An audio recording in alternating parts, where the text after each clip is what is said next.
Við erum aðeins yfir í Íslandsbanka, það svolítið skemmtilegt þar. Það var nú merkileg pæling sem við vorum með hann hér hér í síðustu viku. Og hvað að gerast? Við hittum naglan á höfuðið. Já, og Daði Már var að hlusta. Já, greinlega. Erðu nú á að fara að selja sjoppuna?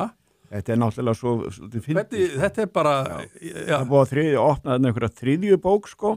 Fyrst það almenningur, svo koma fjárfestar, og hvað einhverju útlendingar svo í kjölfarið. Er það ekki bara eitthvað fyrir geimverur eða mér langar að fljúga fram hjá sólkerfinu? Já, mér langar samt að segja frá því að gengi Íslandsbanka í morgun var 113.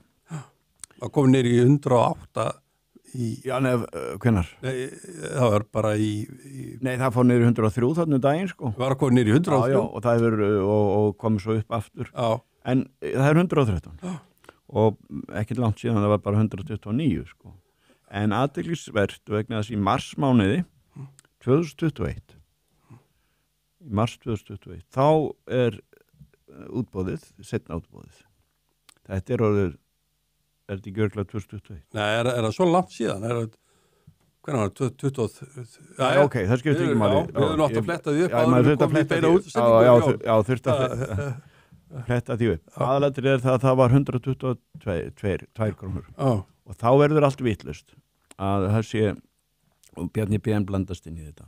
Nú er gengið 113 og aðalatrið er þó það að sem við erum að tala og er svolítið fyndið að mun það henda hérna sem sagt að Daða að selja bankan eða sinn hlut á aðeins lægra gengi heldur hérna hann fekk á gagnrýnt var þarna síðast. Já, ég meina það var nú umræðan, við munum umræðina þegar var verið að selja, það var verið að skerða hagsmuni ríkisins verulega með að selja bankan allt og ódýrt og margt af því fólki sem stendur í sölunni núna, það mun hérna augljóslega ætla að fara að selja bankan og eins og segir það er gengið 113 núna hvaða gengi ætla að finna? Það er að fara að bjóða alveg 120 125 eða 130? Það er svo skemmtilegt sem við hittum nú naglan þarna höfuð eins og ég sagði að sko, hann er núna 113 hann er nýbúin að vera 108 hann fór niður í 105 þarna held ég þegar að Trump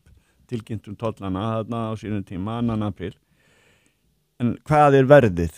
Og það verður mjög athyglisvert að sjá að allir sem gaggríndu þetta allt saman að þeir sem allir sem gaggríndu verðið þeir stjórnarandstaðan þá meirhlutinn núna ríkisstjórnin hún gæti verið að horfa fram með það að hún sé að selja bankan á miklu lægra verði.